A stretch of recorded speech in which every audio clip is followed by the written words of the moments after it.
Okay, that guy was kind of freaking me out, so I decided that I would get away from that area.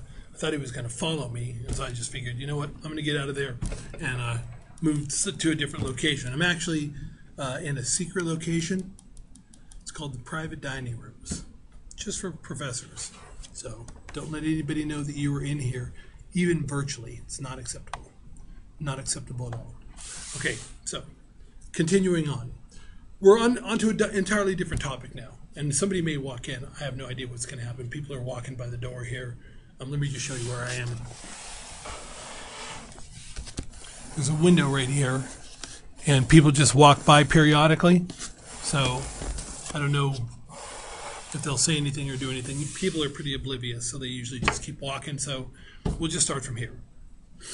So this is a completely different topic. We're now on comparing political and economic systems.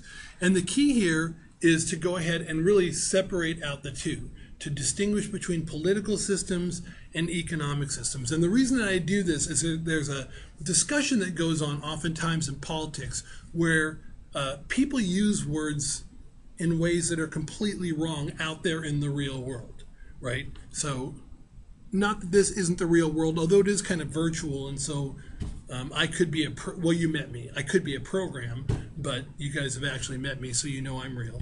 But that people use words sometimes out in the real world that are just not what the words mean, or they have all kinds of spin on them, and so they blur the actual meanings. What we're trying to do is think like political scientists, and part of being a political scientist is trying to be precise with your words. And so I'm going to simplify these ideas, but the point is still the same. So let's continue on. I'm going to talk about two different kinds of political systems. I'm going to talk about a totalitarian government, which is way over here, and a democratic government, which is way over here. And in terms of when we're talking about the politics, a political system, what we're trying to answer, the question we're trying to answer to determine what kind of political system we're looking at is who controls the allocation of benefits and privileges. Remember, we talked about that a while back. Politics is the allocation of benefits and privileges. Government is the institution where that struggle takes place. And so who controls that? So we'll talk about totalitarian governments and then democratic governments. In a totalitarian government, the government has the sole authority to determine who the winners and losers are going to be. They pick the winners and the losers. Oftentimes in a totalitarian government like the Soviet Union, the former Soviet Union, or North Korea, the winners are the people who belong to the party, right? Those are the people who are the winners. And the party picks who the winners are, and the party picks who the losers are going to be. And any rights that citizens have, because sometimes citizens do have rights, even in a totalitarian government, the citizens' rights come from the government. The government provides citizens with those rights. And if the government gives you your rights, then what follows? What else can they do? If they're the ones giving you your rights, what else can they do? They can take them away, right? They can take them away. And so in a totalitarian system, citizens' rights come from the government. And the government gives them, and the government can take them away, and oftentimes they do. In a democratic government, the government influences, but doesn't determine who the winners and losers are going to be. I'm not suggesting that they don't have an impact. They clearly do. The government, in a democratic form of government, clearly has an impact on who the winners and losers are going to be. But they don't determine it the way they do in a totalitarian system. And part of the reason for this is that certain citizens have rights in a democratic system that they don't have, that citizens in a totalitarian system do not have. Well, what are the source of rights of citizens in a democracy? Like, for example, for our framers, if you asked our framers, what is the source of the political rights that citizens have? Does it come from the government? They would say no. The rights that you have, the natural rights they're called, the rights that you have as a citizen come from God. Now, again, for those of you who are atheists, I don't mean to offend you. Agnostics, don't mean to offend you. I'm not making a religious statement here myself. I'm simply saying that for the framers, their argument was that citizens have certain rights, and those rights come from God. As a matter of fact, in the Declaration of Independence, what they basically say in the Declaration of Independence is this, that citizens have inalienable rights. That's the word, inalienable. So it's INALIENABLE. So you can just play that over if you want to learn how to spell it. But inalienable rights, those are rights that can't be, the reason they say inalienable, we cannot be alienated from them. They cannot be taken away.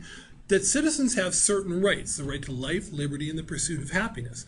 And that the government can't take away that right. Not only can the government not take away that right, but we create governments to go ahead and protect and preserve and defend those rights. And not only did they say that, but they said that if the government goes ahead and does anything to sort of take away those rights, it is the responsibility of citizens. No, it's not just a responsibility, it's the duty of citizens to overthrow the government and put in a new one. So that's the idea, that citizens' rights, the source of citizens' rights in a democratic form of government, or at least in ours, they come from God. I'm pointing up to God. And they cannot be taken away. So when we're talking about a political system, we're talking about who determines who the winners and losers are going to be. The institution, the government, and how much influence they have. Economic systems are different. And so when you're determining what an economic system is, what kind of economic system are you looking at, you have to basically answer a question. And the question you have to answer is, who owns the means of production? Okay, very fancy phrase, the means of production. Who owns the means of production? Generally speaking, the means of production can be defined as the tools and raw material that are used to create something. Who owns the stuff that's needed to create something? So let me give you an example. As you guys may know, or may remember from the introduction, before I went back to school and got my PhD and started teaching college, I had a previous career. I was a plumber. Yeah, I was a plumber. I even had my own company, GPA Plumbing. It wasn't GPA for grade point average, it was a GPA for Gus and Philip Aaron, GPA Plumbing. I decided what work we were going to do. I decided how much to charge for my services. I decided who I was going to hire and fire. I decided how much I was going to charge for a job. I decided where I was going to buy my materials. I owned the means of production. I was the person who owned the tools and the raw material that were necessary to create, in this case, the plumbing work that I did. So that's what we mean. Who's making those decisions? So let me give you another example that I'll use on the next video. Suppose you have a bike factory. You have a factory that's making bikes. And somebody's got to decide how much the workers are going to be paid. Someone's got to decide what kind of conditions are going to exist in the factory. Are these going to be well lit? Is it going to be poorly lit? Are the machines going to be brand spanking new? Are they going to be sort of old? How much is everybody going to get paid? How much are they going to charge for the bike? What kind of metal are they going to use to build the bike? Where are they going to sell the bike? Where are they not? How much are they going to spend on advertising? All that kind of stuff.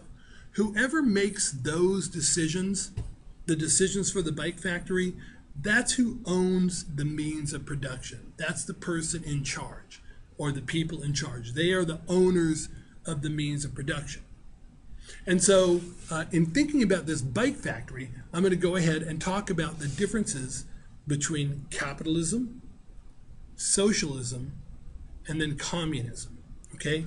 And that'll be on the next video, which would be Democracy, Assessing Democracy 08.